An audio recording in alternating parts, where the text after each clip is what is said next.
11 o'clock, so I'll respect everyone's time. We're a pretty sparse group today in this room, so maybe we'll have some show up, but we do have full house online. So welcome. Beautiful day of August. Dare I say, almost the end of summer. Oh. Sorry. Deep breaths. Let's go ahead and do roll call. And do you want to start on the phone? Let us know who's here.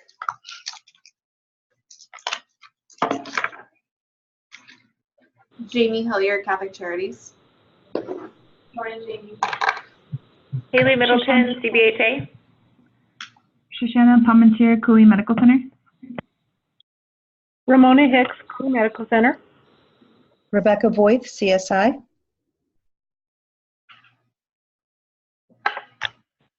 Sarah Gallagher, Lake Chelan Clinic. Tracy Miller, Mid Valley Hospital and Clinic.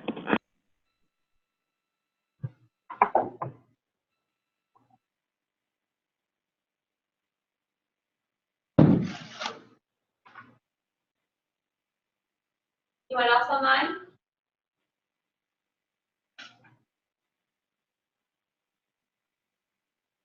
Okay. Let's go around the room and then we'll go back to those. There are a few I see. We'll wait for them to finish getting logged on. Melody White, Family Health Centers. Kendra Palomares, Catholic Charities. Kate Haugen, America Group. Confluence Health. Amelia Davis, Coordinated Care. Loretta Stover, the Center for Alcohol and Drug Treatment. Holly Zavanek, Children's Home Society. Audrey Sharfgang, CSI. Caroline Today, North Central ACH. Mariah Brown, North Central ACH. We have Teresa and myself. I'm Lindsay Bresney. Let's go back to the phone. Anyone else who's joined us? This is Rachel Petro, PSS.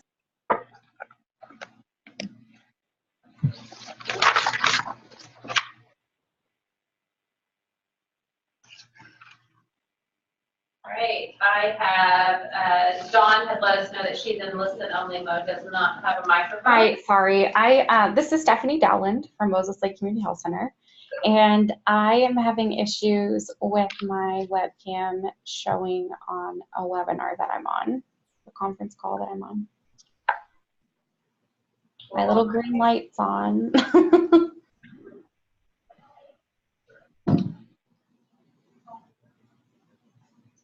We will show that you're here. Thank you, and thank you, Confluence, for telling me to unmute.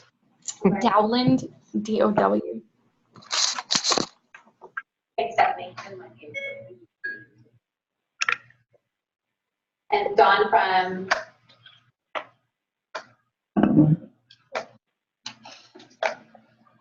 Parkview Medical Group is on. Who else?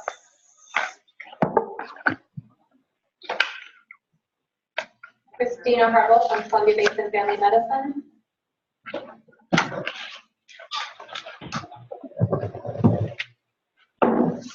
And Whitney from Cascade Medical.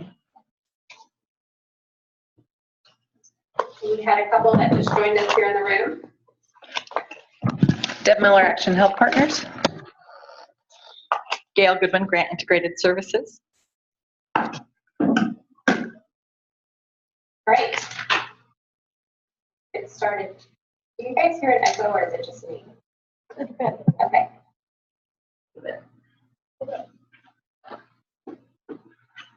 It's enough to have to hear me once, but to hear me twice. All right. You have the agenda. I myself too. You have the agenda ahead of you, I hope. You picked it up.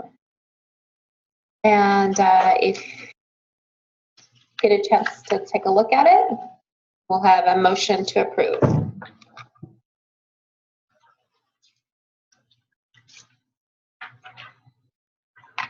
I move we approve the agenda, please. Thanks, Melody. Have a second? Second.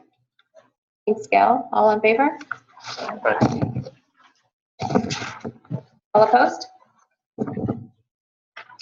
Motion passes. Now let's take a look at those minutes.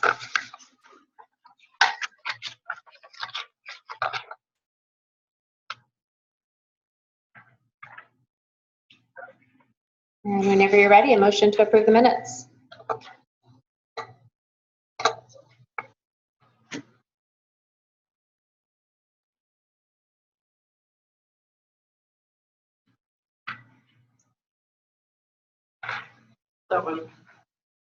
Thanks, Gail. Have a second? Melody seconds. All in favor? All opposed? Motion passes.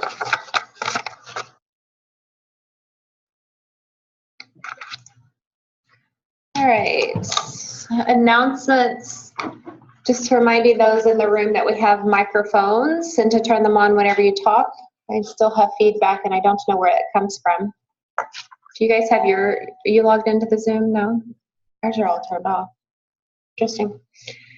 Good morning, Molly. Come on to the table. Good.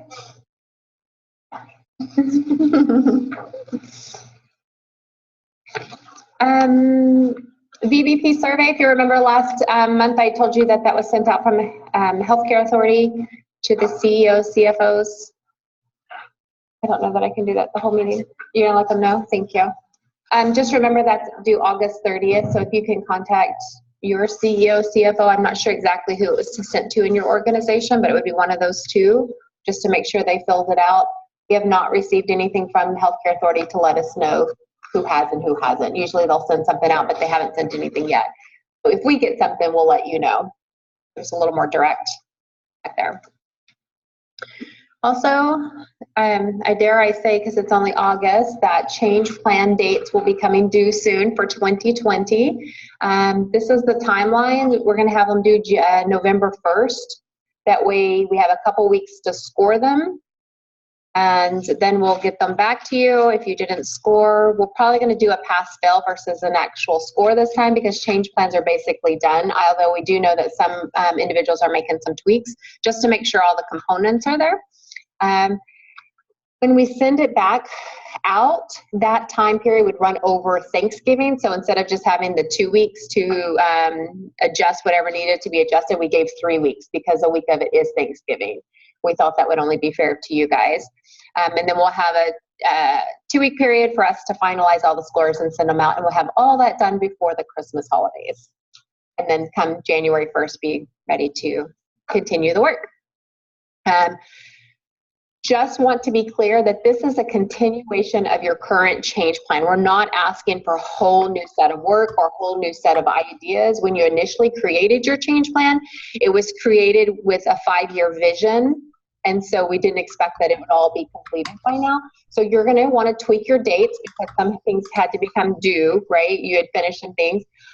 As well as if you finish some of your drivers and you're marking it as spread, you're at the end and you've already spread it, consider tweaking those. What are your next steps? What do you want to do next? Or how can you expand on what you're doing and take it another step forward to continue meeting your aim?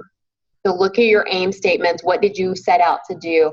How can you continue that work forward? So not a complete overhaul. There are some organizations that chose, and not picking on you, Holly, but want to say you'd chosen asthma, but you realized after you got into it that that's probably not what you want to do because of the patient population didn't support that. So you're going to change it, so you're going to have a little more changes in yours. And that's okay, because that's what happens when you get into implementation. You thought one thing, that's PDSA, it's not going to work out, and you're going to take a different direction. This is the time to change that direction. Sense? Any questions? Any questions from on the phone on change plans?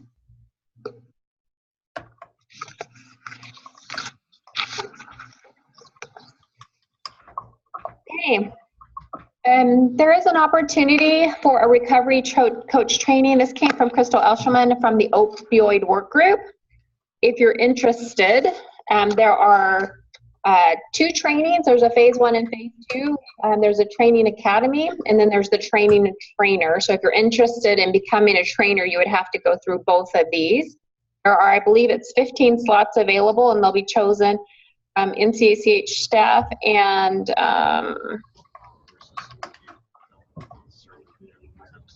Community partners, sorry, I didn't have that off the top. So two different groups will be scoring the applications to choose the top 15. Who should participate? That's anyone in the recovery field. So if you're interested in the recovery coach, train the trainer, I have applications here. You can also email Crystal. That's her email address there. It's also on the portal. This is Deb Miller. I'd just like to also interject. So recovery coach training is very similar to a community health worker. So it's really for lay type folk as opposed to, and it will be, the application does talk about priority will be given to people who are part of the Central Washington Recovery Coalition to be part of it. So it is kind of community health worker like. And like Deb said, it is for those individuals who are in recovery that are having that peer support. Any questions on that?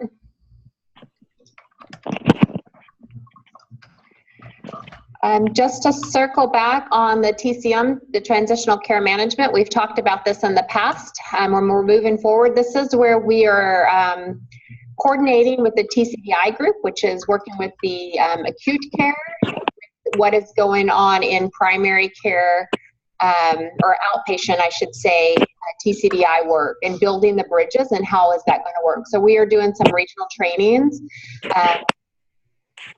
There will be 3. There will be one in Grant, one in Chelan, and one in Okanogan County, and we'll be bringing both the outpatient and the acute care providers together to do some process mapping of how that works. You can do things internally on TCM, but how are you working with your external partners? And that's what this training, it'll be a half-day training doing some process mapping.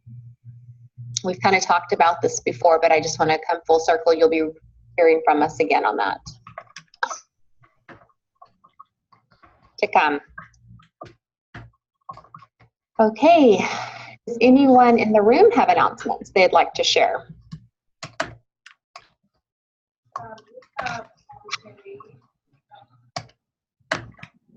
Children's Home Society having a motivational interviewing training for therapists, and we have 4 available slots. That will be August 20th and 21st. So let me know if you're interested. What type of therapists? Mental health counselors.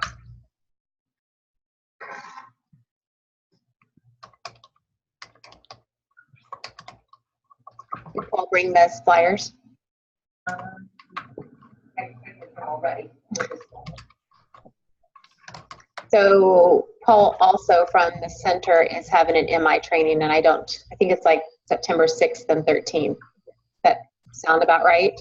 And he has a few open slots, so if you're interested, you can contact Paul as well.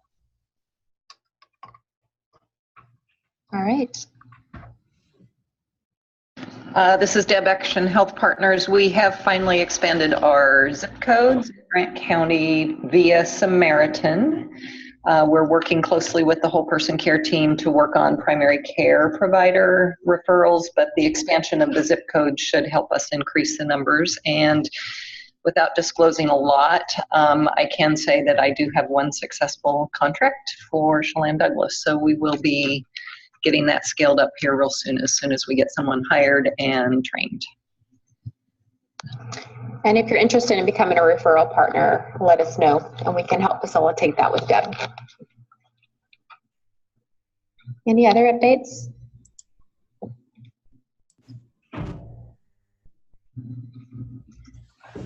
Quiet bunch today, both on the phone and in the room.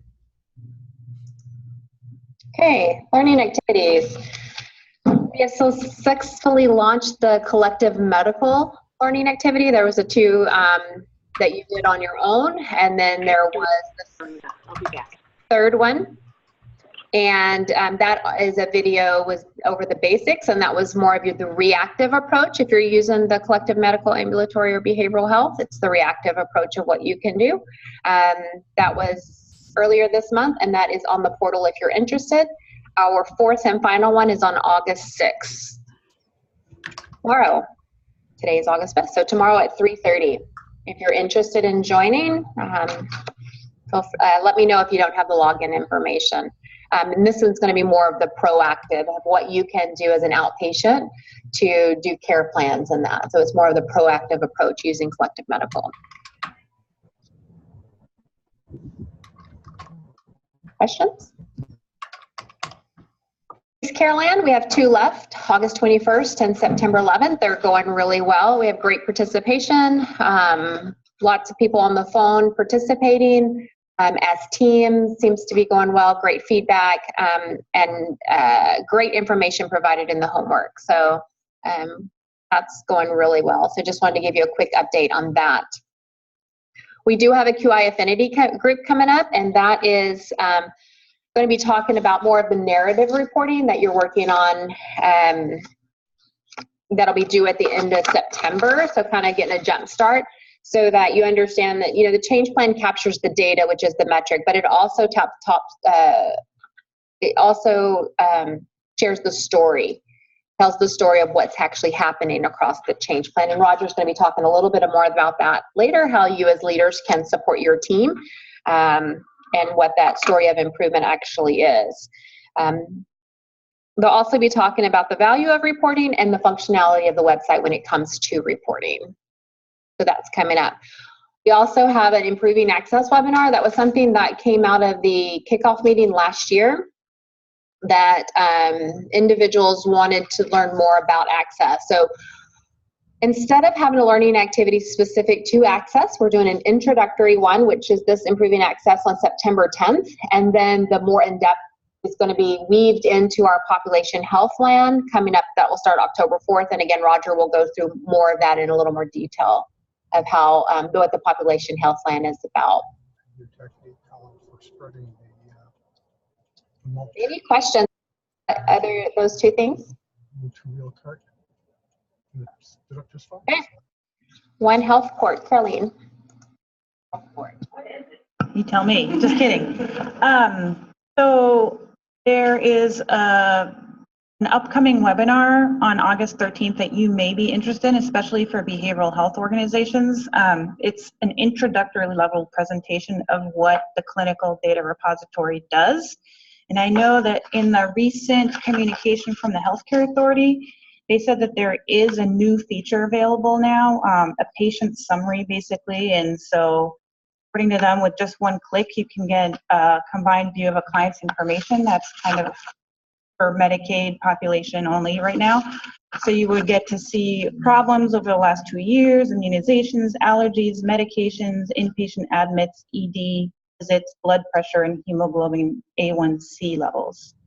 And according to the Healthcare Authority's list, 11 of our WPCC orgs are actively exchanging transactions with One Health Port. So One Health Port is both an HIE and it has a CDR.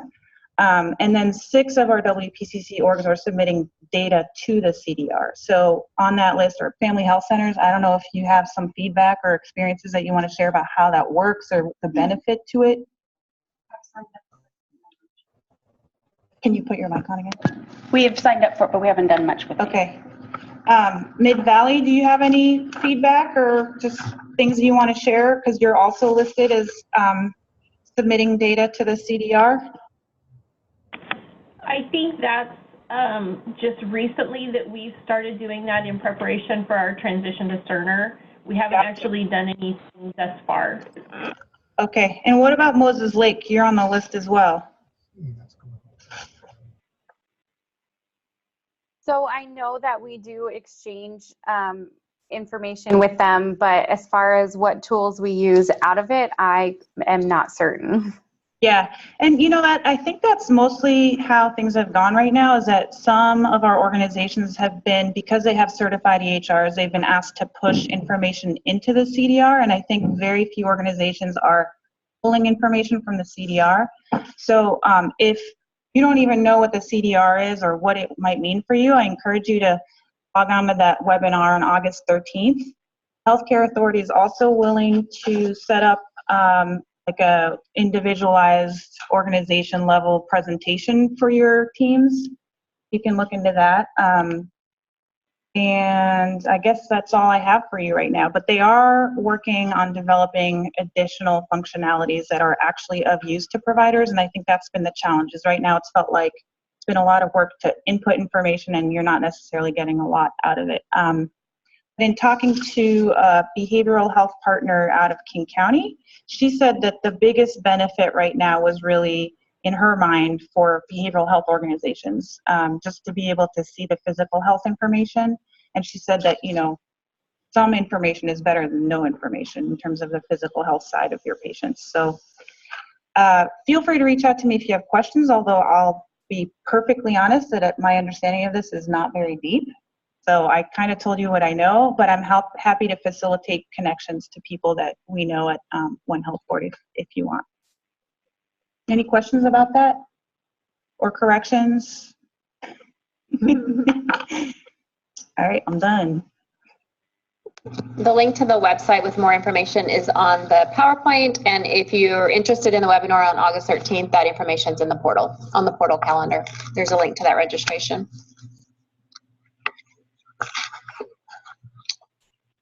All right, anything else? Any questions? Okay. Oops. Roger, it is all you now. You have I'm going to give this a quick. Maybe a new indoor record. I know. We have plenty of time today, so I hope that we have plenty of dialogue to go with it. That means you guys get to talk as well as those on the phone. Feel free to chat in or turn your mic on. Good afternoon, everyone. Again, I'm Roger Chafournier. I'm part of the consulting team supporting the Whole Person Care Collaborative. And today we're going to talk about a couple of different things. I'm going to talk about documentation that we just referenced. Let's see if this advances. The change plan activity. I'll show you some information on how that's shifting over time. And then I'm going to talk about culture of psychological safety. This is in direct relationship to the team-based care plan that's underway and all the teams that are participating, and wanted to share with you some of the observations that are coming out of that and some of the fascinating dialogue that having with the teams, and also what you can do in your organization to help support all of that. And then we're going to dive into a little bit more depth on the population health plan coming up in the fall. I want to explain what the context of that is, what we're going to be working on, and then get to the measures and share with you the proposed measures and see if we can reach a consensus on those measures as we prepare to move in. So that is the overall game plan. So let's talk about change plan documentation. We pulled together some graphs that show you the activity over the quarters. These graphs, if you look in the far left, is the first quarter, which is Q4 from last year, when we started actually doing the reporting. And the third, the far right, is the last quarter. And you are seeing a little bit of a progression of activity. This is relative to all of the items and all of the change packages. Now, when you get into an initiative like this, there is often a tendency to kind of check the boxes, that we got to report this to the state, or we're going to do this, and you wonder if anything's really happening. And it is fascinating following your journey to see the level of activity that's going on in the field. Many of you are doing some great work internally with your own quality improvement efforts, and you're collaborating now at a very different level than you were before. The comments about motivational interviewing and having come into the area and supported several train-the-trainer models, and now to see that spread where that is growing across the community. Many of you were already doing some degree of motivational interview. It's not a new concept, but now you're really moving it to scale, which is fascinating. So you see over here, the far right is in each of the graphs is the items that are spread, and the far left is where there's just no data entry or really in early stages or planning stages. So you'll see that from the first quarter where there was just no data being entered with a couple of organizations to the most current quarter, everybody's loading data. And you're starting to see in the fully implemented slide, starting to move up a little bit with certain areas. So a couple of organizations feel that they've already fully implemented some of the activities with their change package, which is great. Over time, we'll be able to continue to see the shifts. If we go to another level, this is really hard to see. But we'll share this with the group. But what this does is take each of the domains of the change package, and it allows you to start to see the shifts over time. So, for example, if you could see them, you could see them. So we'll share this with you. But if just looking at, for example, social determinants of health, you see that there was a lot of no planning for many organizations in the early phases, and now you're starting to see that moving up on the scale, just as an example. So we're seeing activity across the board, different components. Where there is suddenly a group that is saying fully implemented, that should be a trigger that they must be doing something well. You feel that's fully implemented, perhaps there's some opportunities to learn from that. What are some of the best practices that might be evolving? So that's just really the utility of a tool like this, and over time, we'll be working with all of you to help decipher this. So one of the challenges in finding those best practices is how you document. And this is an example, the names not included to protect the innocent, but this is live data from a last report of one organization that put a data entry in, and it said we're planning on participating in the next pre-managed cohort. Now the system automatically allows you to pull over information you input from the last quarter. If you delete it, it doesn't roll over. So this is what it looked like included last quarter. This is a very different context. We began implementing the swim lane workflow that was a brainchild of our LAN, the LAN training. We are proud to identify a workflow that should work, and they go on and give a fair amount of detail on what they're doing in their organization. So this breadcrumb trail becomes really helpful in seeing the progress over time. It's also really important if you have any turnover. If you have someone that comes into the organization that is going to be taking over, you're switching responsibilities, and then they have to say, what have we done in the past? It's very difficult to go back and recreate that and go through all the files. Whereas in the change plan land, if you capture the information, it becomes a running diary over time. So this is something we're going to be coaching the organizations on in the affinity group. And it's an opportunity for you in a leadership position to be talking to your whoever's doing your data entry to make sure that they understand the process. Here's another example of one that's fully rolled over. So you'll see here in the first one, it says our medical director has taken an active role in defining prescribing policy and workflows that are compliant with state regulation. One provider has obtained a Suboxone waiver. And you look in the next quarter, we now have 2 providers who are qualified to provide Suboxone. So from starting from ground zero to now we've gotten buy-in from our medical director, and we got 1, now we've got 2, and so perhaps in the next quarter you might see 3 or 4. So over time you really see a story of something that is happening in the field that's truly being implemented that makes it very powerful. So any questions on this data entry?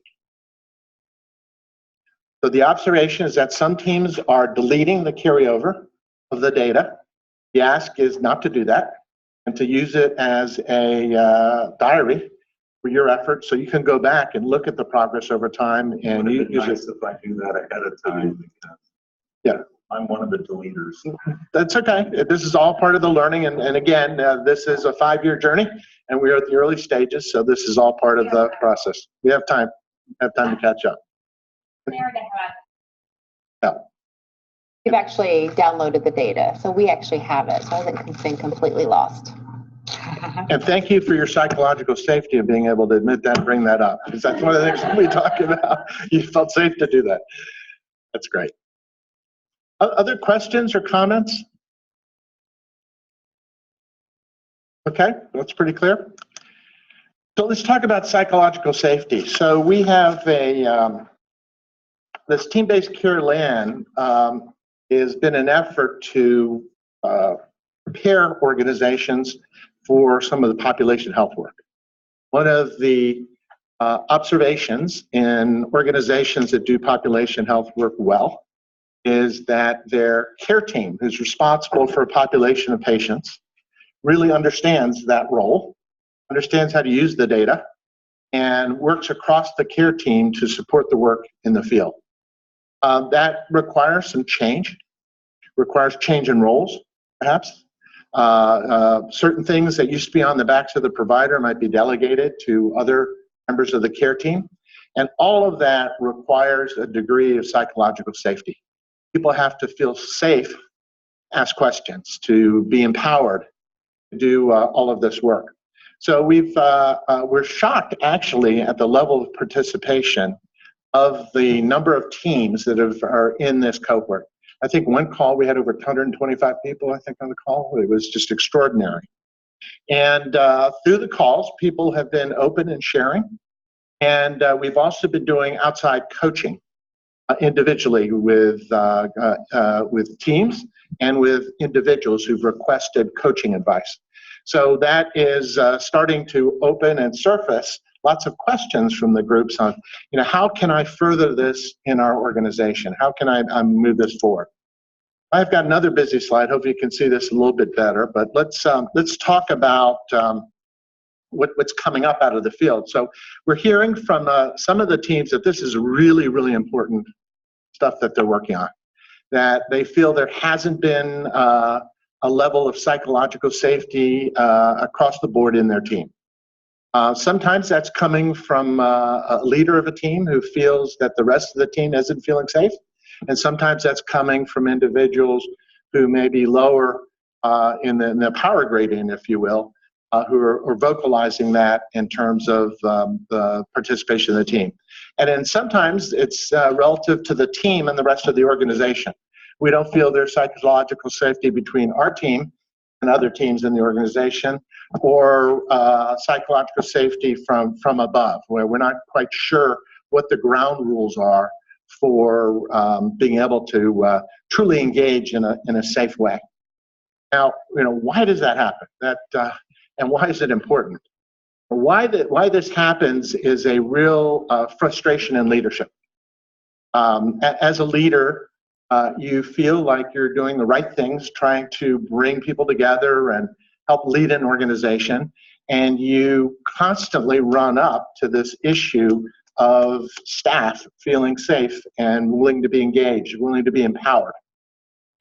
I'll never forget, I had a administrative assistant worked for me for 12 years, and when we separated ways, she told me, she says, I was scared to death every day I came in the office working for you. I said, are you kidding me?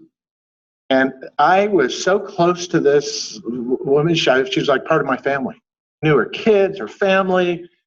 We had meals together, and I thought I was a very empowering, engaging leader, and it has haunted me to this day. Why does that happen? And what could I have done about it? And what I've come to realize after much research into this issue of what are the drivers that create this? Well, some of the drivers are our culture. We have a culture where leadership and management principles over many decades have focused on a frame of reference that people are often the source of our problems.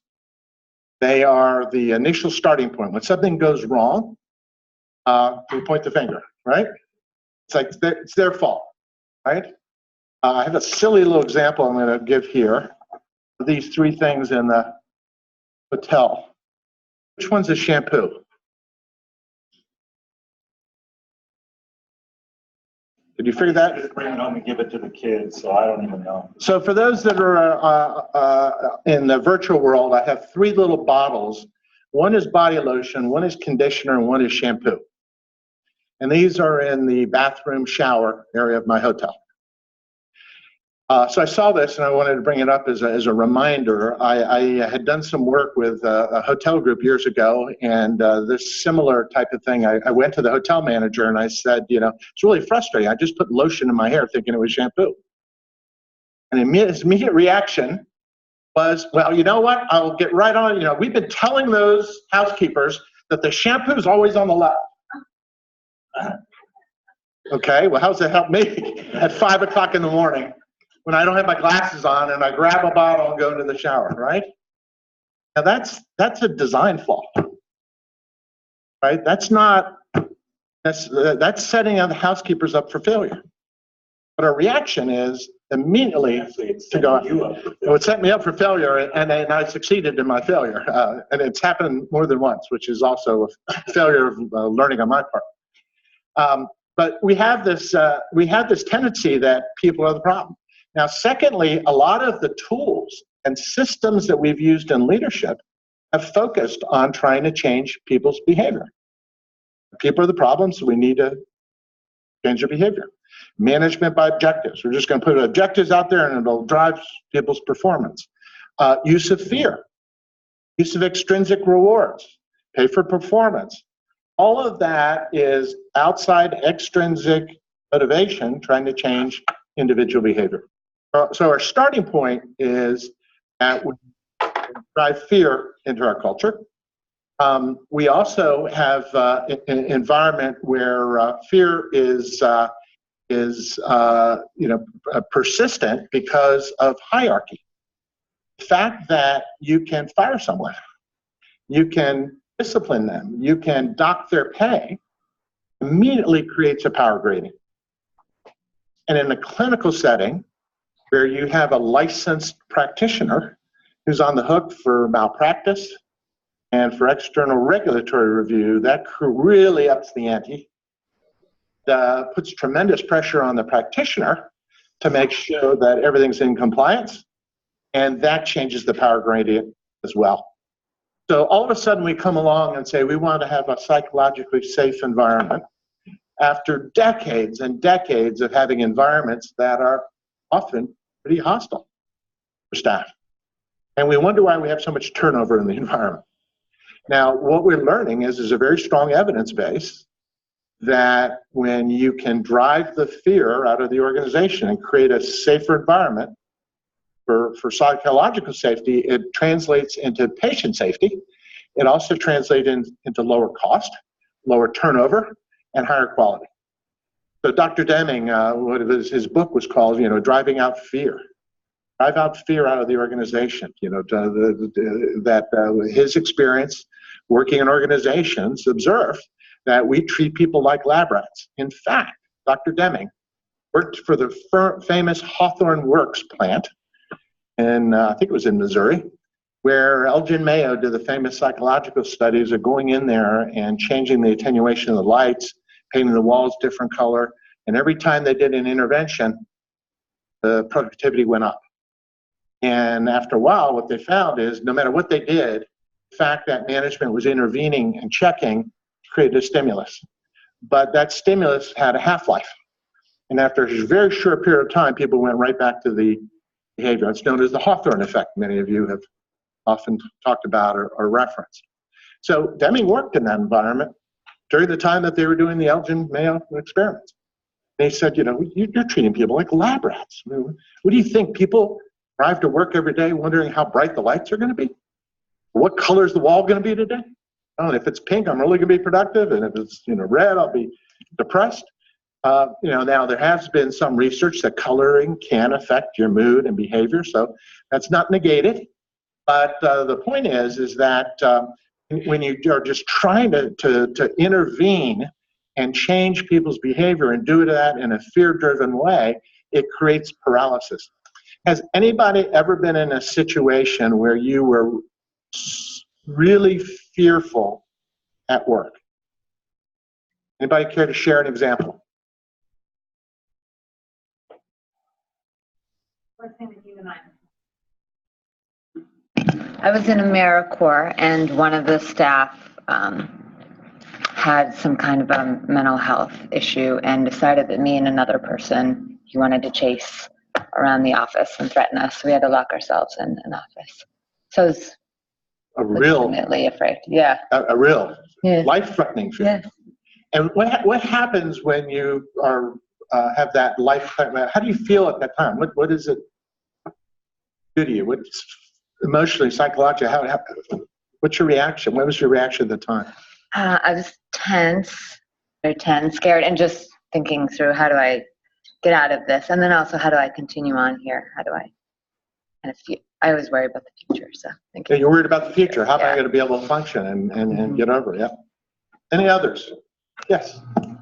A long time ago, before I was raising my son, I worked for judges, and one of the judges was extremely inappropriate, and my only recourse was to go to a fellow judge of theirs to make a complaint.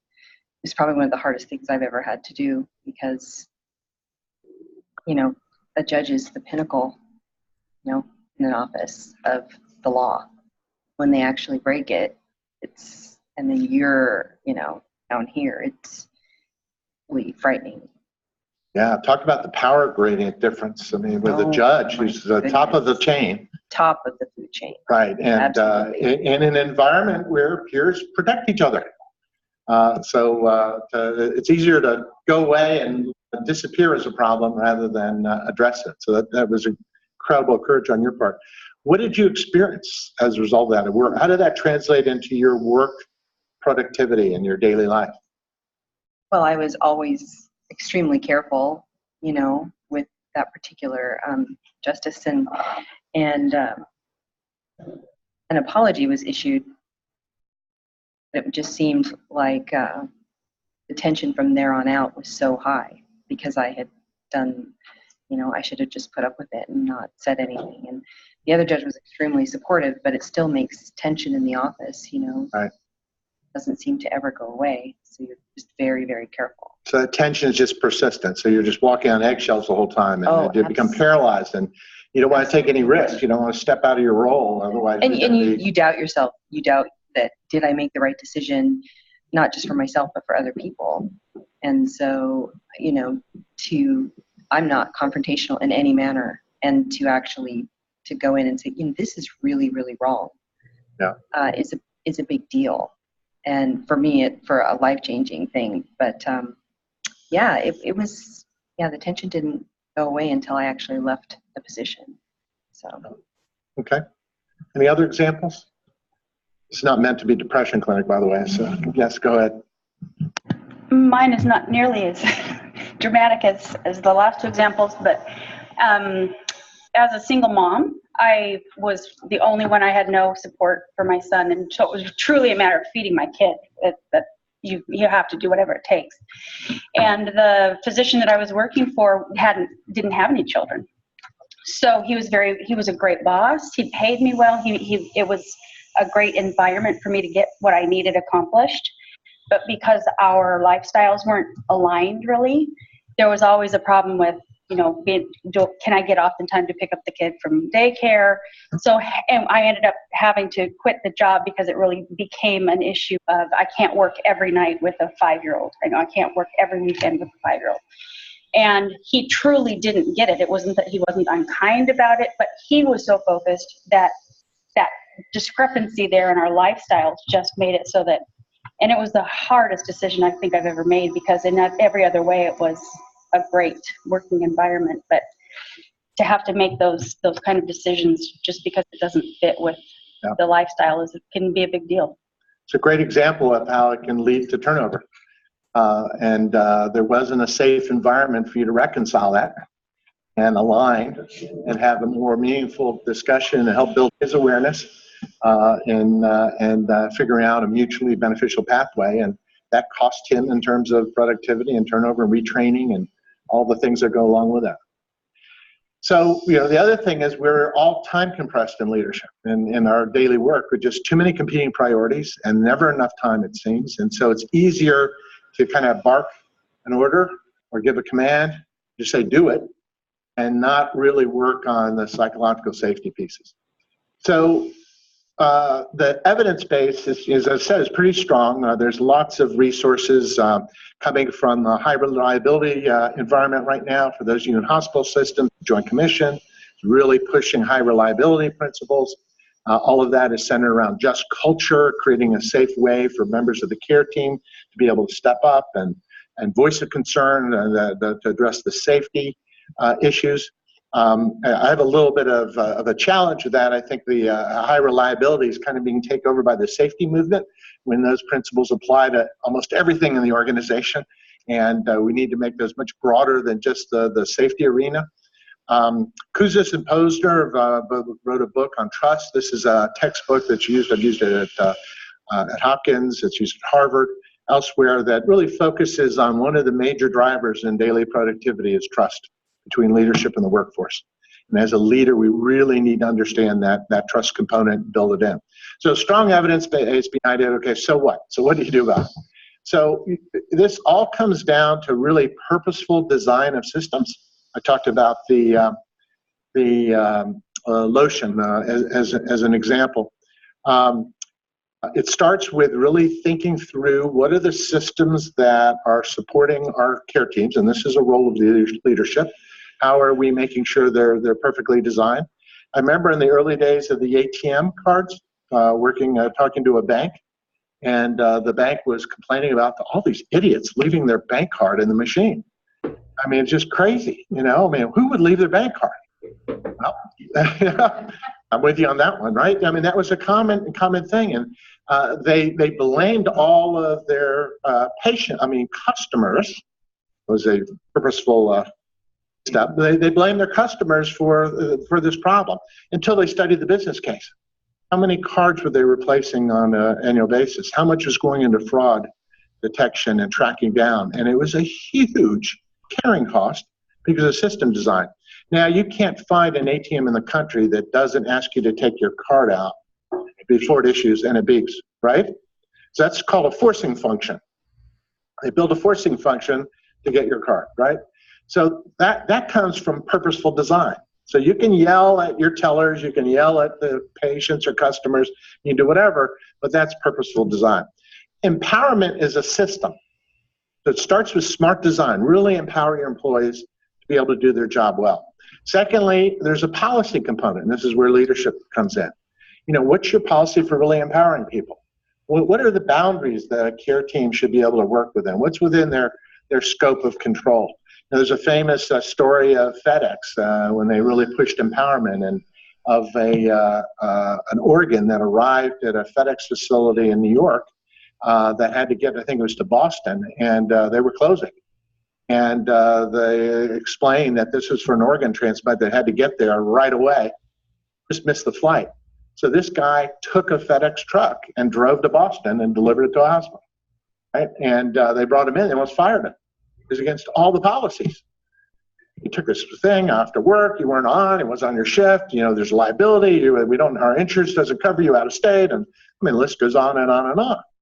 But what was the right thing to do, right? He did the right thing to do, and that's when they realized, you know, we've got to change our policies. We've got to create an environment where people understand what the rules of the game are to be able to support that kind of work. Third, there needs to be training. With whatever systems you put in place, you have to train people.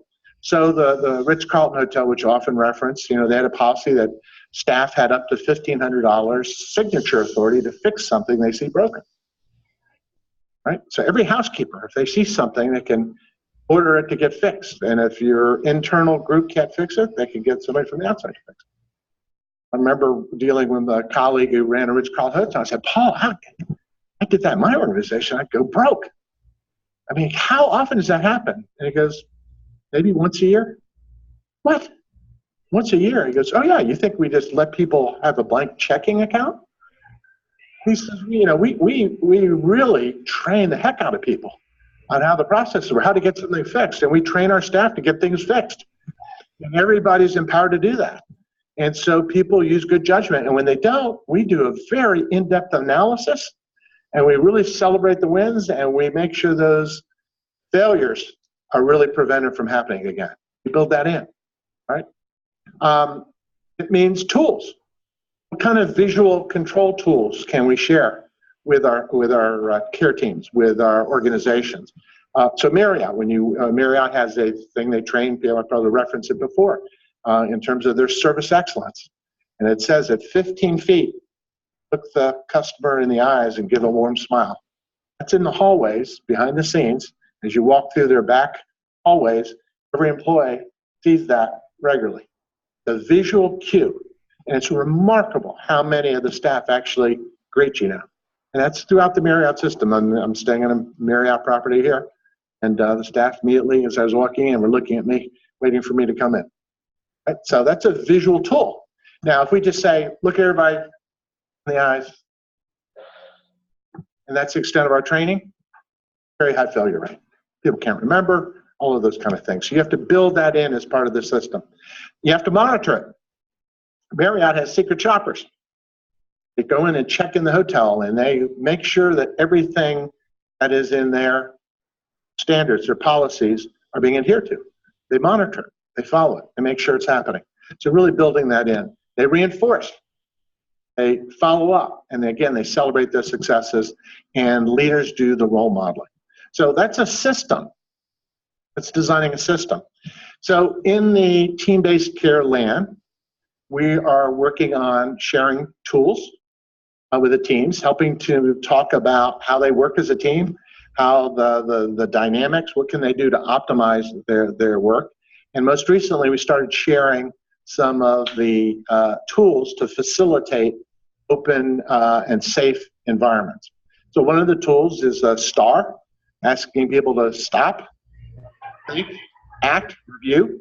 Many of you are familiar with this from some training you've probably done in with safety or other arenas, the team steps from the AMA and other groups. A very common tool, but not commonly practiced. Right? You have to teach the teams and give them the opportunity to practice it. Another one, the ARC model. Ask a question, make a request, voice a concern, and then if you have to, use the chain of command. This is when there's something really, really serious.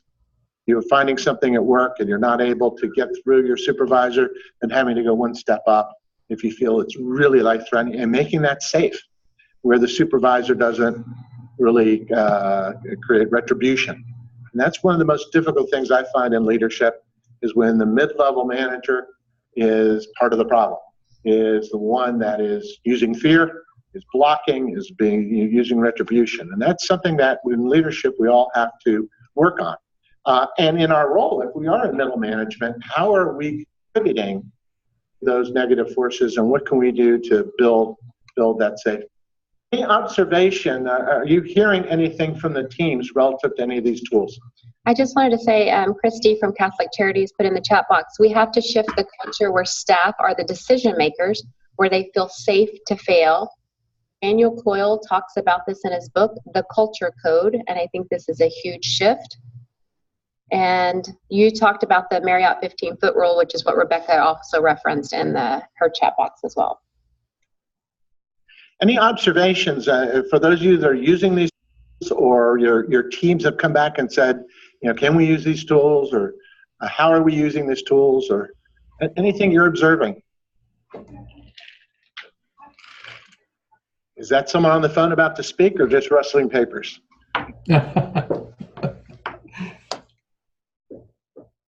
Rustling papers, I take it.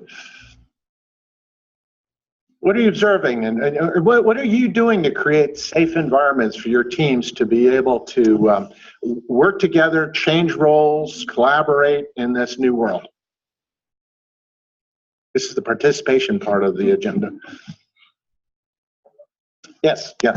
One of the things that we did was we have a team for each section of our change plan, and the leader of the team was chosen, was pretty open. We were open, people got to volunteer, so you could be anyone in our organization if you chose to be the leader of that team. And then the leader got to choose who the team members were. They got to reach out and say, I think this person would be a good person on my team.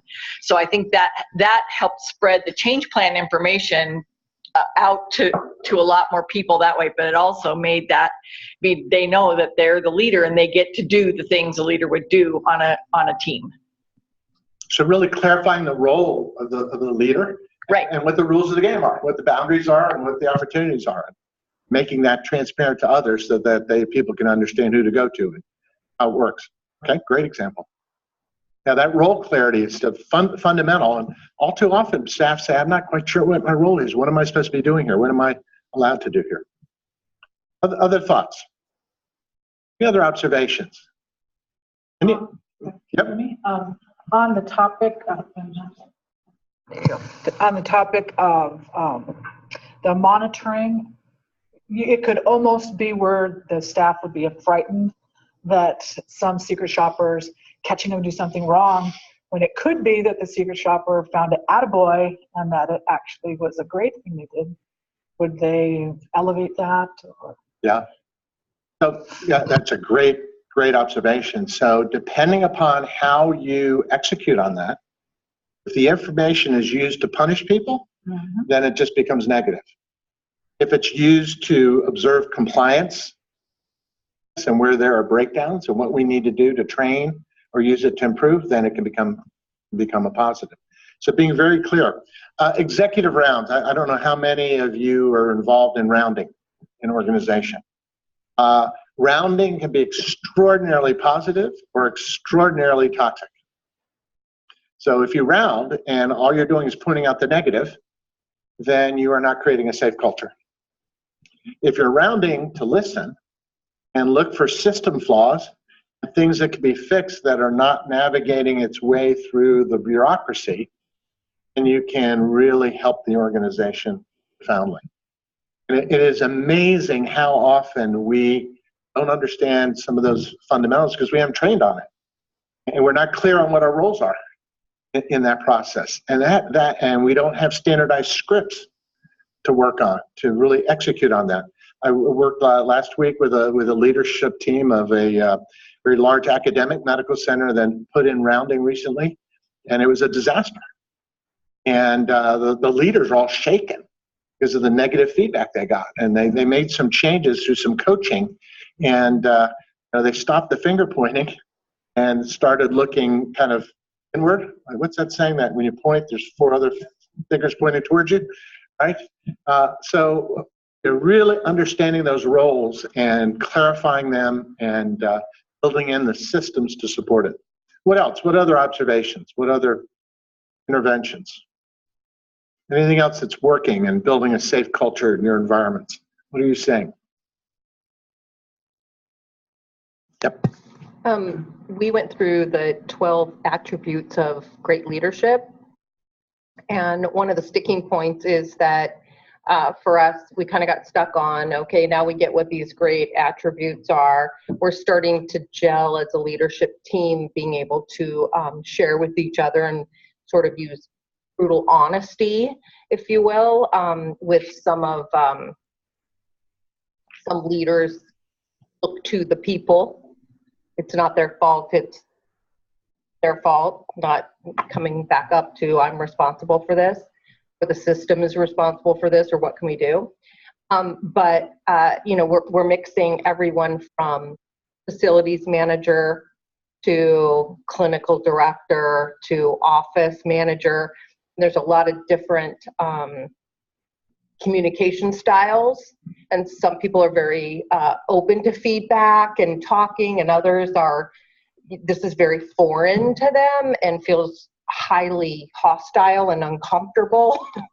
And so just trying to figure out how to gel, and we're starting to, but this is a great way to next steps, because it's like, okay, what do we do with this now that we're starting to gel? Now how do we take it to the next level? And when you throw on the other cultural domain, when having people from different cultures coming in who are not used to the openness, and maybe from a very controlled environment where it's not polite to challenge or it's not appropriate, creating a safe environment for them. Not brutal. To call it radical candidness. Radical candidness. And how do we solicit feedback?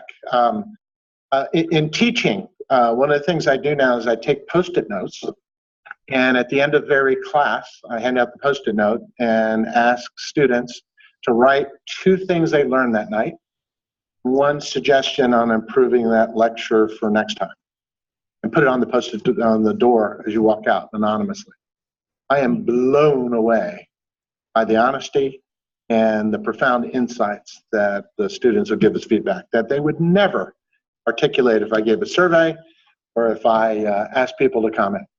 And extraordinarily helpful to be able to do that. So think about that. If you're rounding, I'm going to hand out a Post-it note, anything you want to bring up that you don't feel comfortable, throw it on the door on your way out. Collect those, and you'll be surprised at the power of some of the information you get back from the staff. So there are a variety of tools. These are just two of the tools we've been sharing, so you may hear that from the teams. So what can you do as senior leaders and leaders helping to support all this work in your organization? So one of the things that we are coaching the teams on is whoever the senior people are on the team, figure out who the person is the lowest on the power gradient, the person with the least authority or power or influence on the team, and go have a conversation with them about their observation about psychological safety. How safe is it to be here to bring up things? And to do that in an honest, meaningful way, have it in a spirit of learning. And try not to get defensive, but to listen. And encourage all of you in a leadership position, if you have teams that have been participating, you're not part of that team, then go out and engage the team. Do the same thing. Do it with the leader of the team, but also with the person who you think might be on the lowest rung. And do it in the spirit of open learning. And what you're looking for are kind of system themes, not necessarily individual, gotcha themes. And see what you learn from that. And that process of doing that is a very strong message to the teams. Be thinking about how do you scale the work from one team to others in the organization. And we have an organization here that has multiple teams, and they're using this as part of a spread opportunity. So a lot of the teams are hearing the same message. But most organizations just have one team, and they're moving along and starting to use these tools and starting to evolve. The question is, how do you move that learning out to other teams in the organization? Can you create a train-the-trainer model, or what's the opportunity to turn this into a real case study that others can learn from in your organization, where you're really getting the power or the investment of time and resource of the people on the team? Roger? Yes? In the chat box, Rebecca said, we had our teams look for opportunities to recognize each other, leadership included, and share one another's strengths, which created a culture of safety to speak up about opportunities as well. So great insight. So the ability to hear from the team. It's like the Post-it note. Hear from them and then share that across a broader environment creates that safe environment. So that's a good example of role modeling the behavior. What can you do to help role model the behavior? One of the great lessons and insights in my leadership career was to stop directing and ask questions. So I used to go do this. And instead it's, well, how might this work? Or how could you do that? How could you move that forward? And so asking questions is a technique of role modeling the behavior, insightful questions. Other mechanisms to engage. Anybody doing anything else to engage the care teams in this process? So at Family Health Centers, we have multiple teams. And one of the things that's been kind of fun to watch is the teams are participating in the LAN, but then when they're doing their homework, there's several of the teams that go back and do the homework together with the whole group, as opposed to just the people that are participating with the LAN. And it's kind of interesting to see the clinic sites that are doing probably the best probably don't have the best homework report because it's all dialogue.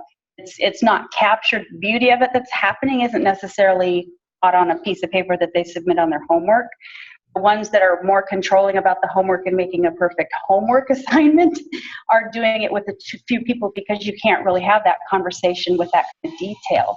So it's been interesting to watch that roll out. And I think now that some of the teams are kind of getting the hang that this is more about actual change as opposed to an assignment, that's kind of going through the organization, that this isn't about the homework. This is good stuff. And that the staff is really excited about it. The providers are pleased that we're doing this. It's been a really great experience. What are you observing in terms of the change in dynamic in the organization? I think our biggest change has been more valuable huddles.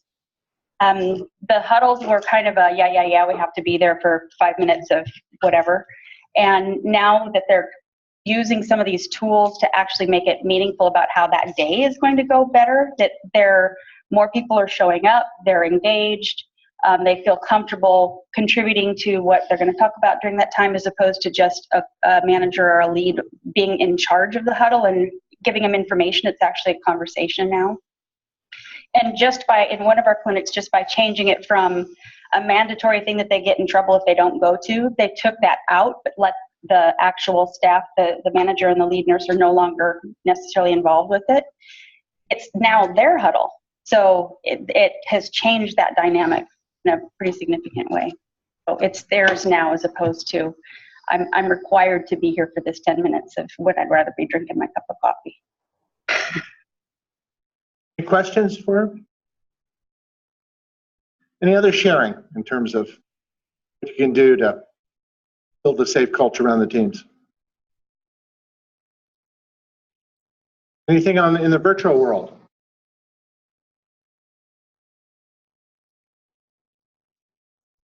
To remind me today is before we leave, I'm going to hand out Post-it notes and ask you to reflect on 2 points today and anything you'd recommend for next time.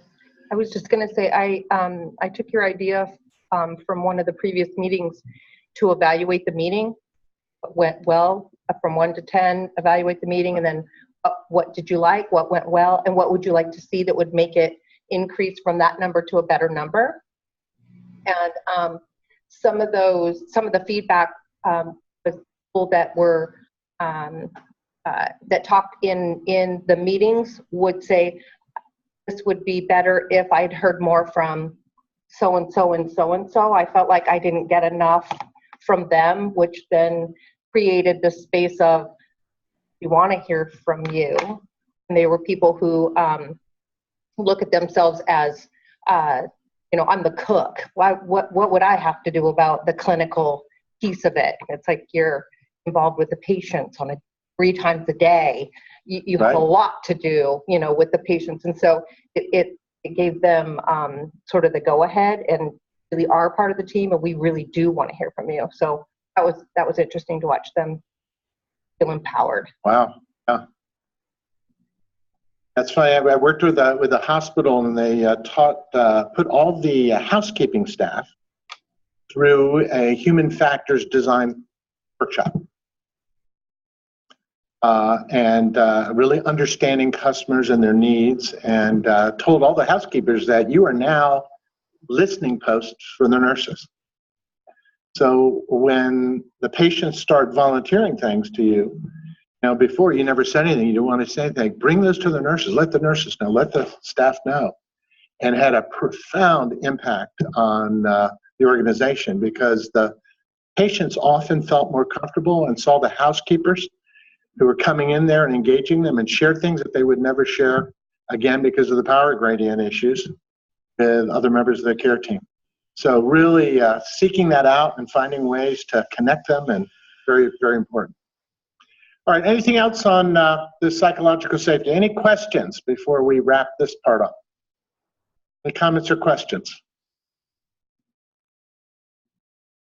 All right, let's talk about population health then, the last thing for today.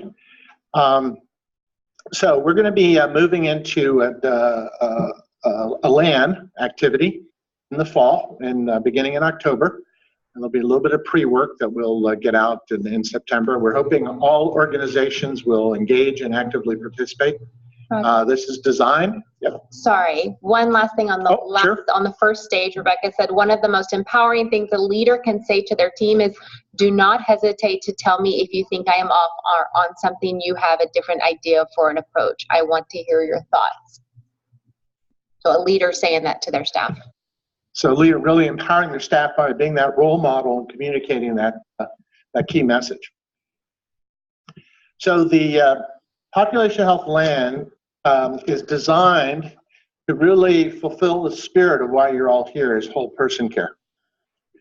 The historical model of our healthcare system is up on the left-hand side, which has been predominantly episodically focused and built around provider. In fact, the staff that are involved, we call support staff, who are support of the provider. This is a slide from South Central Foundation, Doug Eby up in Alaska, for a Bryce Aldridge winner. And shift in population health is to now step back and focus around the patient and the population, and really understand the whole person needs of that patient and begin to reorganize the care delivery around the patient. Now, there was a study not too long ago that looked at when a patient comes into a clinic, whether it's behavioral health or primary care, what would need to be done to them to meet all of their healthcare needs. And it was like 18 hours of work that is needed for what is typically a 15-minute office visit. Behavioral health, it's a longer office visit, but still not enough time. And in primary care, we haven't historically been really addressing the behavioral health issues. And in behavioral health, we haven't been addressing the medical issues. And so our people are walking around with tons of issues that aren't getting addressed. And when you step back and say, if you could do it all over again, how would you redesign the system? You start to see that there are opportunities to change the way we engage, we organize, we communicate, the tools, the resources to get care done. Now, if I asked any primary care provider, and if I asked many behavioral health providers, what are the latest guidelines for diabetes care? And how are your patients doing? Almost 100% of primary care providers can almost spout off the guidelines verbatim. And if I say, how are your patients doing? Well, all of mine are off the chart. We're doing great. Let me tell you about Mrs. Jones, who had a hemoglobin A1C of 14, and it's now down to 6. And then Mr. Simon, who came in the other day, and he was really a train wreck. He was just on the verge of collapsing, and now we have him under control. So my patients are really doing well. And when you actually look at the data suggests that that's not the case. That, across the country, historically, the famous Beth McGlynn RAND report said that people, about 54% of the time are getting care according to the guidelines, the evidence base, and the rest of the time people are falling through the cracks. It's improving a little bit, but still not to the point where we need. So many areas, colorectal screening rates are very, very low, and they could be very, very high. And for the challenges, if you're in a busy care practice and you're seeing patients, you have evidence of people you've taken care of that are doing much better. But, where are all these people falling through the cracks? Well, some of it is through our systems, and some of it are all those people in that middle at risk who aren't coming in for the care. So you'll often find that there are people on the panel who the practice may not even know they're on the panel. They've been assigned, recently by a payer, or been in the practice and haven't been seen the last couple of years. Could be a young adult who's pretty healthy, but may actually be getting diabetes, schizophrenia, depression, all sorts of things going on with them, and they haven't been coming in, but they're still part of the panel. So population health starts to move us into who are the people we're responsible for, and how do we know, and what do we do about it? How do we organize and reorganize the care around that? So this is a kind of a busy slide again. It's in your slide deck, but that left-hand side are all the different payment models now that are pushing patients and practices towards value-based reimbursement, the latest buzzword, how we're going to get paid differently based on a population, outcomes, and different kind of work. And that means we have to know who we're taking care of, that they are truly our patients, that our patients know we are supposed to be taking care of them, that we are working on optimizing their health status, and that we are really working to protect them from harm through safety and other kinds of activities. That means that there's got to be a strong foundation of systems in there to make it all work. So the work of the population health plan is going to have 2 tracks. It is one that is focused on primary care predominantly, and the second is going to be for the behavioral health organizations. We have, there are design issues around the behavioral health cohort because of the nature of the behavioral health organizations that are participating. They're very different practice settings and different types of how you would assess the population. And we want to make sure we really get that right.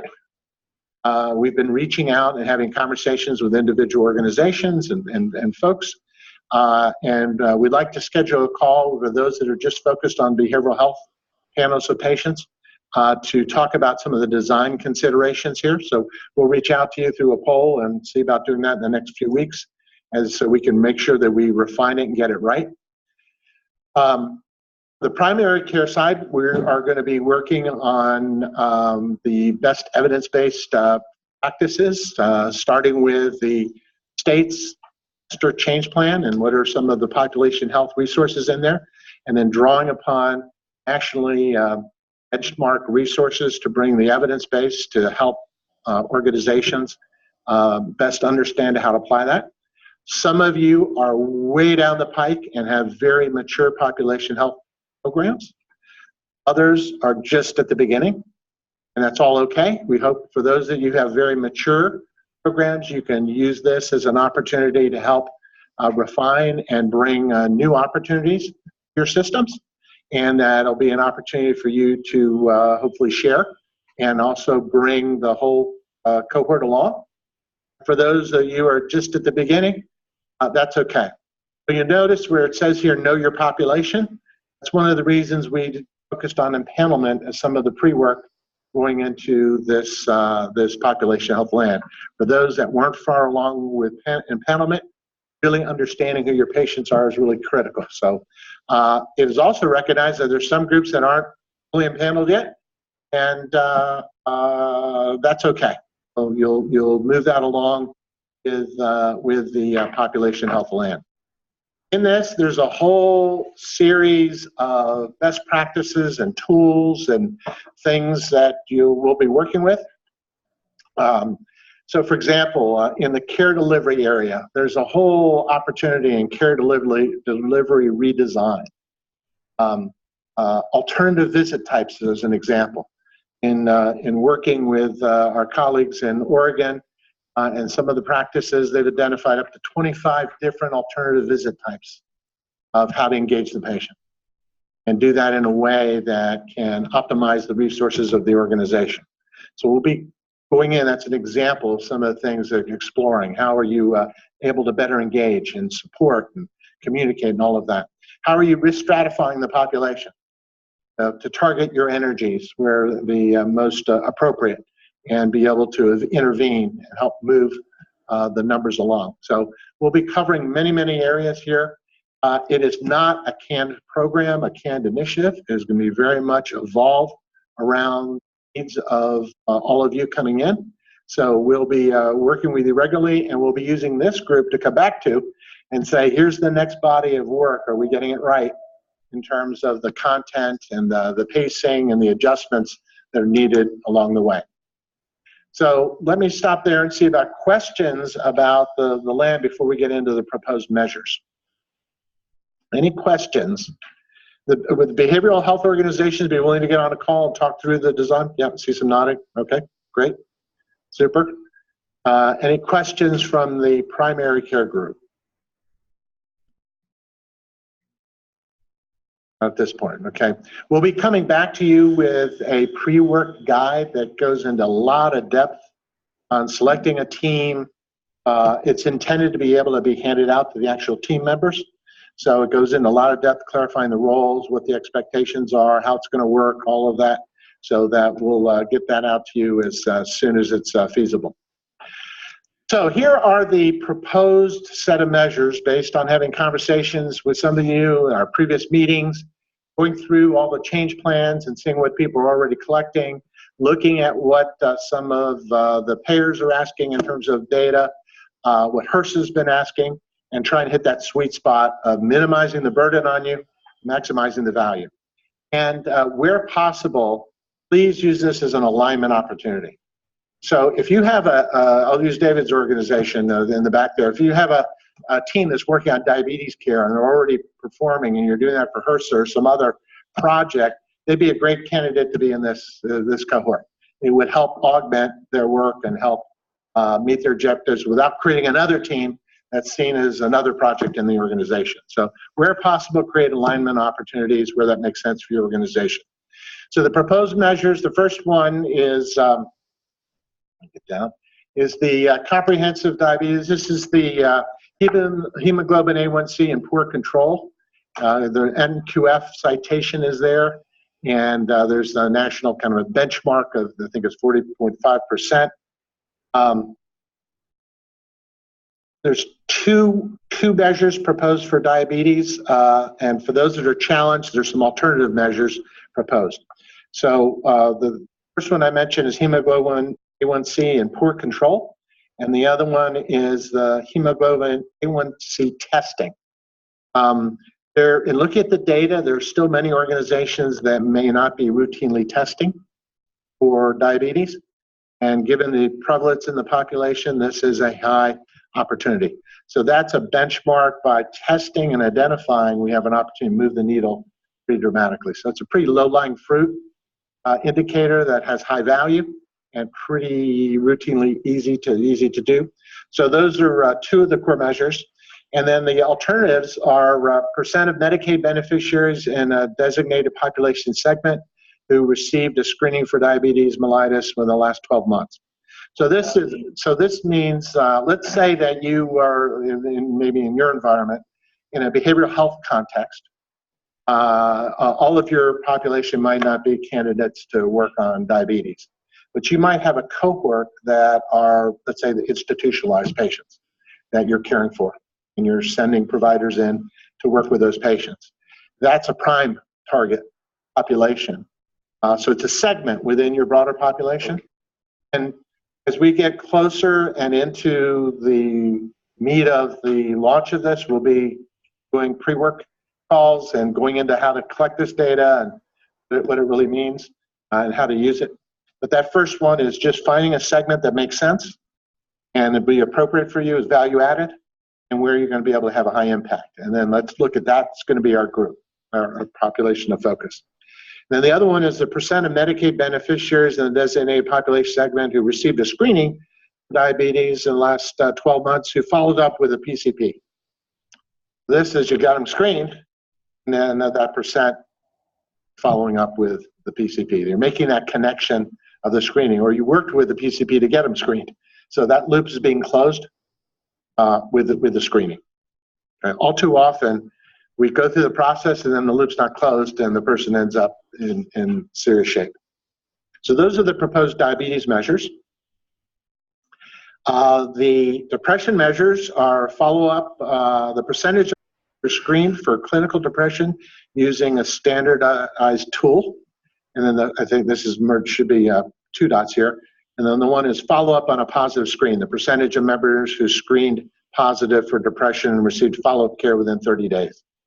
That's also UDS measures. Reported in our reports, quarterly reports, it makes it look like we're not really doing our job because we screen everybody that comes in for an assessment, and out of that, only so many would meet the criteria for a referral to mental health. Mm-hmm. But it's going on how many we screen and then how many were referred. It makes it look like we only do our job like 4% of the time. Right. And that's not a really fair representation of what we're doing and the work we are doing. Compared to the numbers, that's what it comes out. Yeah, and all, you know, I think all data are wrong. Most data are useful, as the old saying goes. So the question is, as we get into this, you know, how can we annotate the data? So that would be a great example of potential annotation.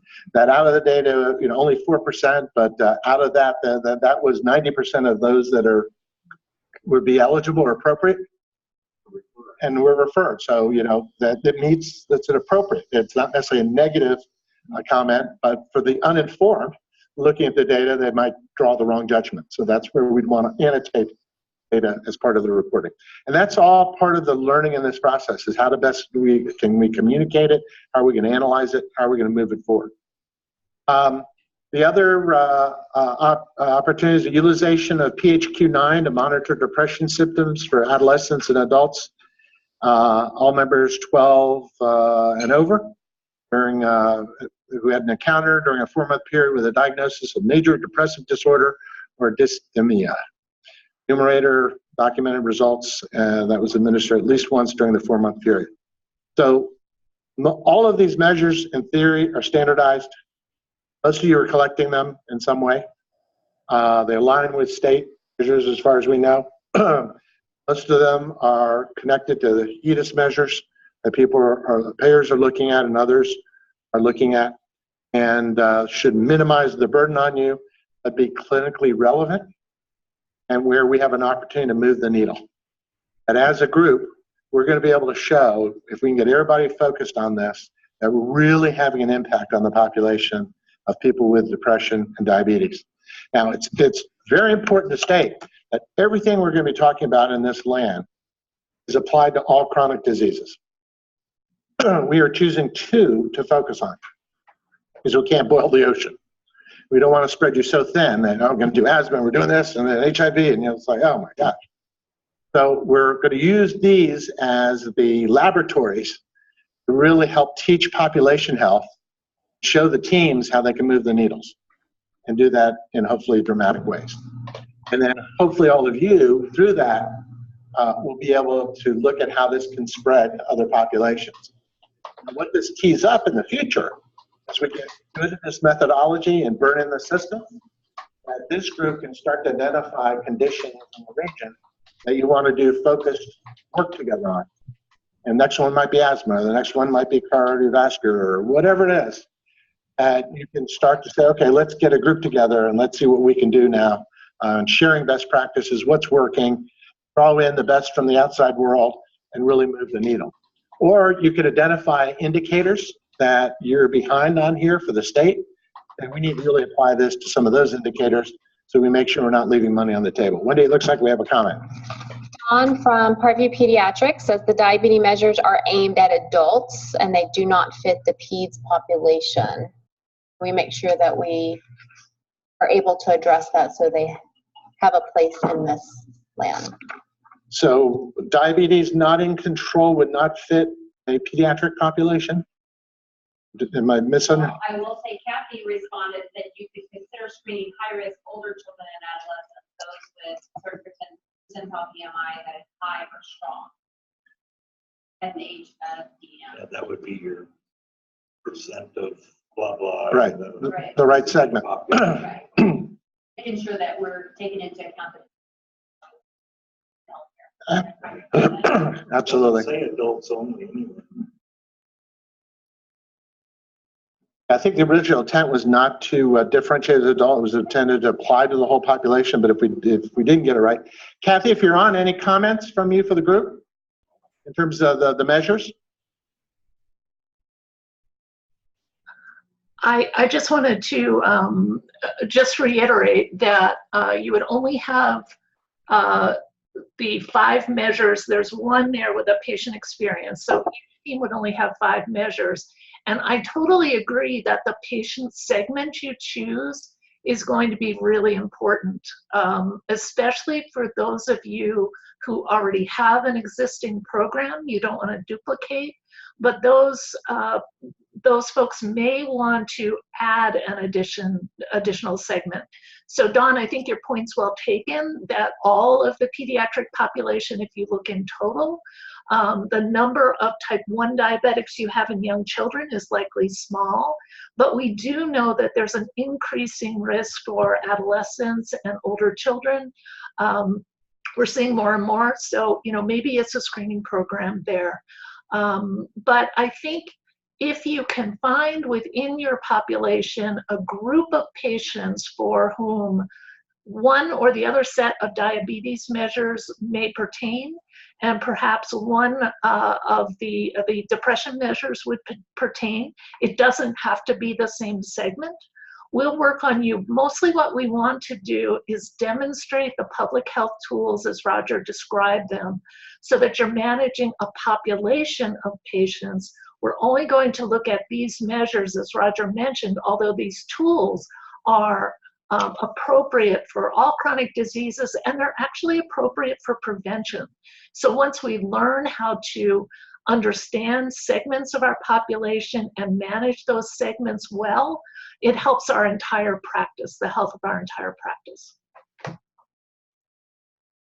So the last thing I'll put on the table, I'll open it up for dialogue, is I'd like to engage our payers who are in the room to see if we can support the individual practices And by sending them the data that would align with how you measure these indicators from your claims data, and do that once we've identified who the participating teams are, and we are able to give you the names of the participating providers and their care teams, we would ask that you be able to send that directly to them as part of this on a regular basis, so that they're empowered with the data, that they're at least, the outside world is seeing them in terms of the claims experience, and they'll be looking at their internal EMR data, in theory feedback, but not often there are some data integrity issues, so this should help you with improving your data integrity as well as we learn through those systems. And this, I think, will be very empowering for the provider and care teams. Any reactions to that from our payers who are participating? And I don't know who you are, so except for one of them, I think. Who? This is Courtney Ward with AmeriGroup. I'm comfortable with that request. I think we need to streamline how each of our systems can pull this data so we can do it, seamlessly across the payer systems. But we can definitely take the ask back. Great. Same for coordinated care. Super. Jorge, you're on the line. Can you respond? Just get your feedback. If you're still there. We continue to work on how we share data, but these are fine for us. Great. For the three payers, would it be helpful to set up a call with us and maybe Roger and Kathy to look at the metrics and how we can all agree on how to streamline that? Because they're all HEDIS measures, I believe, that we've asked, but how we break it down by demographics. And that you would be sharing to the organizations, not to the ACH. So you'd share organizational data to them. Would that be helpful to you guys? It should. Wendy and we Molina are already producing a monthly report that I believe includes most of these except depression. So I think if we just huddle at some point, we could agree to how we do it going forward. I mean, we can set up a follow-up call and talk through what we can do to help support you in those workflows. I think it'll be a win-win opportunity all the way around for the organizations. So let me open it up. What's the reaction to the proposed measures? They seem reasonable. No one's fainted that I could see in the room. Perhaps on the phone, but not in the room.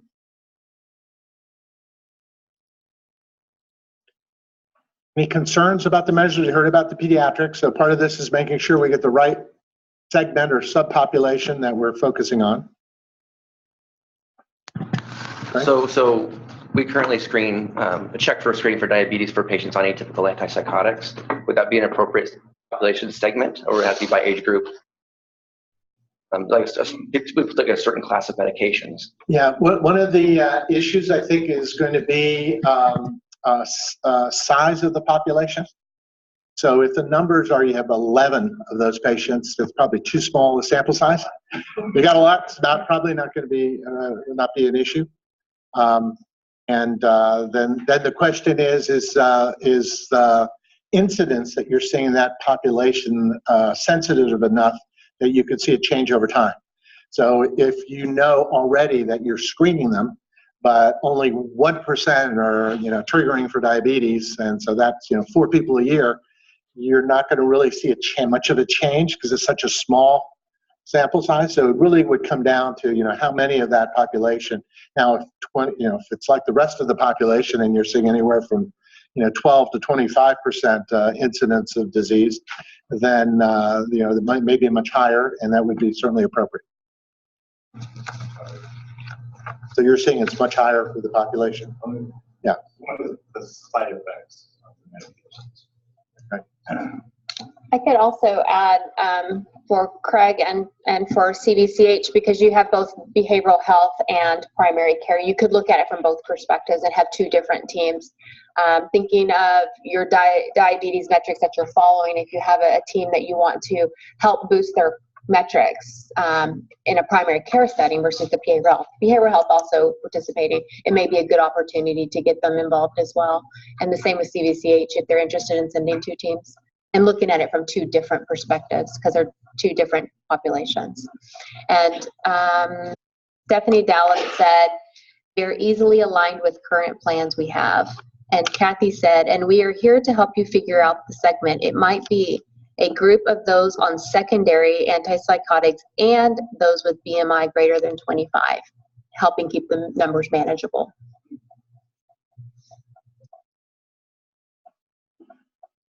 Any other comments or questions on the proposed measures? Sound reasonable? They're meeting a sniff test? Seeing positive nods? Okay, super. Any other questions for today? I'm going to circulate Post-it notes. Okay? So this is role modeling the behavior. So as they go around the room, 2 things you learned from the didactic piece and the dialogue, any suggestion for next time or any concerns or anything else you want to put on there. And you can put that on the door on the way out, but I'll turn it back over to Wendy then. Thanks, Roger. And if you're on the virtual world, if you feel comfortable and we've created a psychologically safe environment for you, then feel free to chat it in. And if you don't feel like chatting to everyone, feel free to send it to me privately or Yeah, send it to Wendy privately and she'll collate them and send them to Roger. Excellent. We are good on time, so that means we get to have roundtable, but I want to open it up because I think you are Nanine, is that right? Sorry. Crystal Eshelman, our opioid group, work group project manager, had met Nanine a couple and introduced us virtually, so that's why I wasn't exactly sure. But Nanine, will you introduce yourself and what your role is in the community?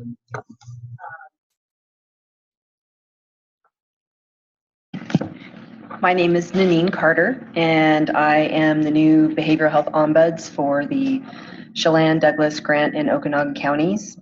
And I work part-time. My main office is out of the East Wenatchee Aging and Adult Care office. And I do have business cards with me. If you don't have one, you'd like to have one, because I am planning outreach to Grant County and Okanogan County this month, just to introduce myself and get to know everyone. I haven't been in the position very long, only about 5 or 6 weeks, so I'm still learning and understanding all the different players and parts and how they interact. And this is another big one, so my mind is just going crazy, just trying to connect all the dots. And so I'm just here to help anyone that needs to navigate, to advocate, and to assist. That's my primary role in this community, to help people, especially the community, but also how all of you connect with the community and to get them help with behavioral health and to help them navigate if they have a problem or if they just have a question. That's, I think, the biggest thing that I've noticed in the 5 or 6 weeks that I've been there is people just want to be listened to and heard and then redirected to the appropriate assistance, because there are so many layers that people out there get lost and confused. And so if I can help that to me seems a huge part of what I can do, is help getting people connected to the right place so they can get help. So, thank you. Thanks and welcome. So we have about just less than 10 minutes for a quick roundtable, and I'm going to start with Paul for a quick update because he had something he wanted to share. We talked about it earlier, but name something unexpected that may have occurred due to the work with the ACH. Success or a change or something unexpected or a success. If anything you want to share. Those of you online, if you will chat that in while those in the room are talking, I can read them out towards the end. And you can talk about your flyer as well. Now, what was something unexpected that happened as part of this? That I would actually be in motivational interviewing my entire counseling style. And that would be completely unexpected. And to wit, the center is offering its first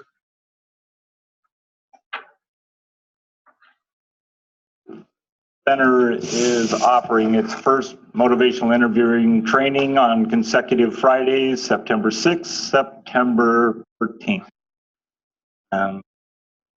Yeah, flyers are here, numbers, email, all that fun stuff. This is Paul signing off. Bye.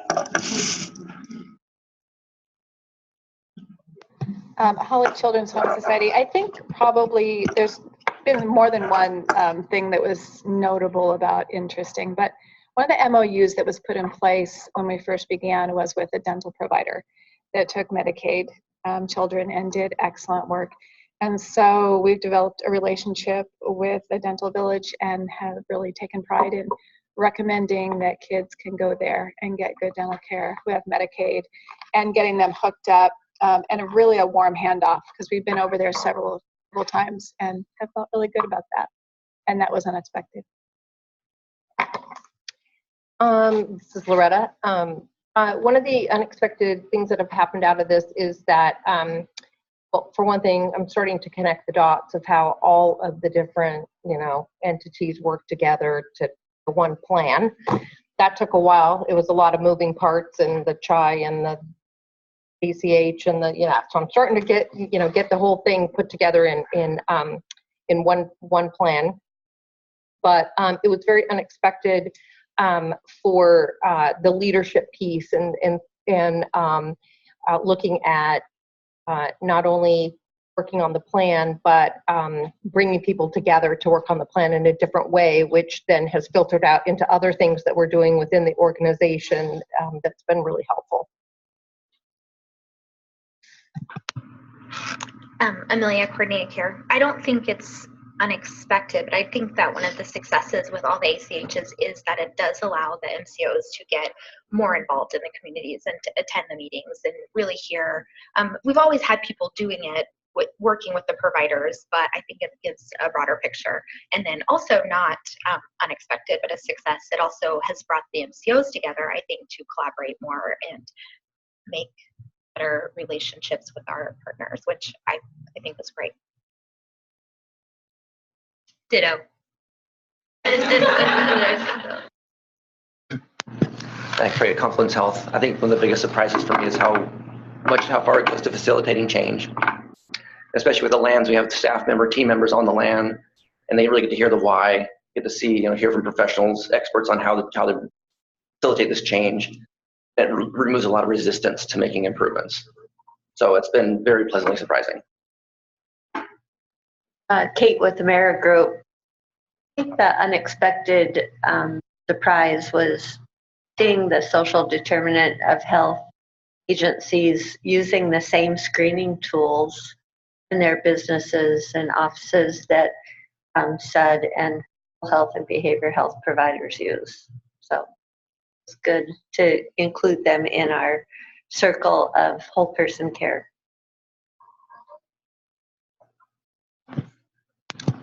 Hi, I'm Milena with the Merit Group. I'm an integrated care consultant, so it's my first time here, so I can't reflect on history, but I can say that hearing this conversation here for the first time today and being super excited about the work that's going to happen with the LAN, it aligns with a lot of the conversations that we're having internally. So.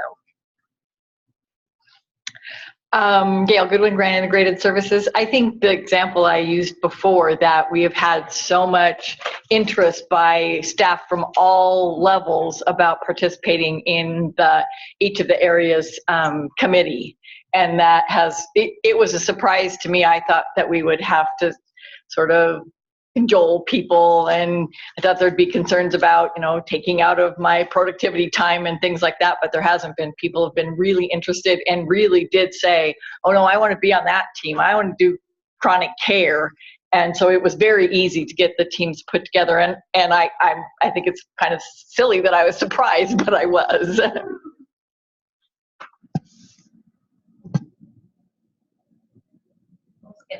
All right. So I'm Kendra. I work at Catholic Charities, but primarily out of the Richland office. So I work mostly with GCACH instead. And I think what's surprising is how different directions the ACHs have taken this work, and how it just, in these conversations, are very different than the ones that we have down there. So I feel lucky to be able to hear both. Web Action Health Partners, I would say not surprising, but appreciative of the relationship, because without these partners, we couldn't do the community engagement that we're doing at the CHI level, the Central Washington Recovery Coalition, and really engaging the population that we're trying to serve. It takes the village, as we all know, this work done. Melody Family Health Centers, I'd like to piggyback off of your comment. I think it was a surprise for a lot of our middle managers as to how much talent they really had that were willing to participate. And we've had some awkward conversations of encouraging more of the middle management to let go of that control, because if I do it, then it's going to be exactly like I want it. And I don't think we get there without having some of those awkward conversations, because of the fact that some of our managers, I have to say that I've been one in the past, wears that mantle of I'm so overworked and how do I possibly get it all done and it's all on my shoulders type of a thing. And to get them to let go and say, it's going to be okay. If you've got all of these people that are willing to participate, if it doesn't turn out exactly like you think it's going to, that's totally okay.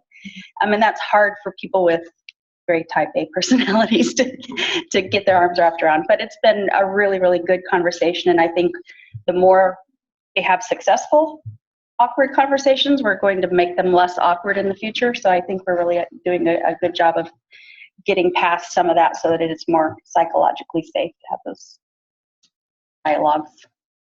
Take that time. I'm going to skip ACH and go to Molly real quick. This is Molly, and I'm with Cooley Medical Center, and while I would never speak for Cooley Medical Center management, I am the community health worker, and I'm pleased that the whole person care has come to this point.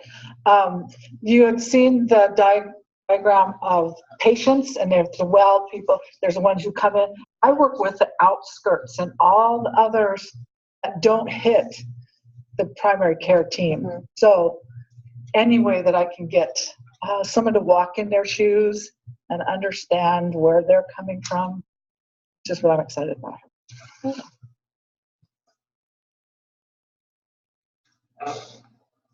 Very early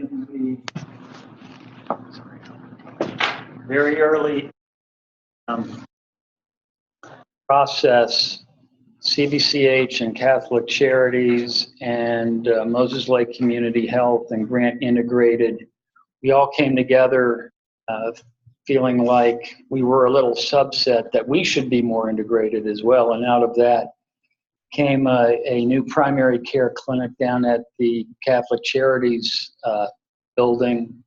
That's very much a partnership with us and Catholic Charities, and I think that's maybe a little microcosm of what the ACH is trying to do. We're reaching people that weren't being reached before, and whoever said it takes a village was correct. Thank you. And on the chat, Dawn from Parkview said, it's lovely how open groups are to collaborate, share, and add experts to the conversations. And Christina Harville from Columbia Basin Family Medicine said, collaborating and sharing with peers, outreach to local resources, many of which we did not know even existed. So it's just nice to kind of hear what some unexpected, that we're not in this alone, or all, and sometimes we share the same challenges and we may see the same successes as well. So thanks again for participating. Just a reminder that the next month, going the wrong way on the slideshow, the next month the meeting is in OMAC, Family Health Centers in OMAC, September 9th. So not the first weekend, which is Labor Day. It will be the second Monday, September 9th in OMAC. Did I tell you it was in OMAC? Just making sure. Don't want people showing up here and actually have a lovely day. Don't forget the President notes on the door on the way out.